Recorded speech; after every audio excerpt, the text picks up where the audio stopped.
அருமை நண்பர்களுக்கு வணக்கம். எனக்கு தெரிந்த தகவலை உங்களுக்கு தெரிவிக்கலாம் என்று இருக்கிறேன்.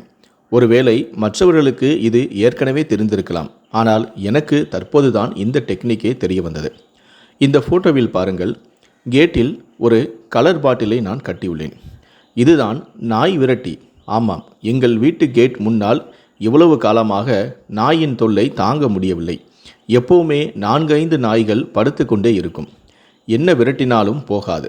அது மட்டுமல்லாமல் இரவில் அவைகள் செய்யும் அட்டகாசங்களை தாங்க முடியவில்லை. 100 மீட்டருக்கு அப்பால் இருக்கின்ற குப்பையிலிருந்து பைகளை தூக்கி வந்து வீட்டு முன்னாடி போட்டு கடித்து கொதறி விளையாடும். இரவில் பகலில் எழுந்து வந்து பார்ப்போம் என்றால் வாசல் முழுக்க இந்த குப்பைகள் தான் அசிங்கப்படுத்தப்பட்டு இருக்கும். இந்த தொல்லைக்காக நானும் எவ்வளவோ நடவடிக்கைகளை எடுத்தும் பார்த்தேன். இந்த நாய்களை நைட்டில் விரட்டியும் பார்த்தேன். பலனளிக்கவில்லை. ஆனால் சமீபத்தில் எனது பக்கத்து வீட்டுக்காரர் ஒரு கலர் பாட்டிலை கேட்டில் கட்டி இருந்தார். இது என்ன என்று அவரிடம் கேட்டேன். இதுதான் நாய் விரட்டி என்று சொன்னார். அடடே, இதுதான் எனக்கு வேணும். இது எந்த கடையில் விற்கிறது? ஒரு பாட்டில் 100-200 என்றால் கூட நான் வாங்கி விடுகிறேன். எந்த கடை என்று சொல்லுங்கள் என நான் அவரிடம் கேட்டேன்.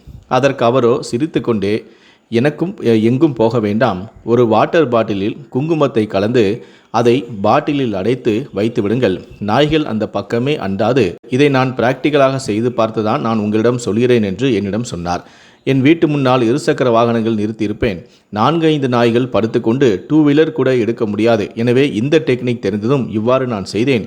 இப்போது நாய்கள் இங்கு அண்டுவதே இல்லை என்றும் கூறினார். எனவே நானும் இது போல கேட்டில் பாட்டிலை கட்டி விட்டேன். இப்போது நாய்கள் வருவதே இல்லை.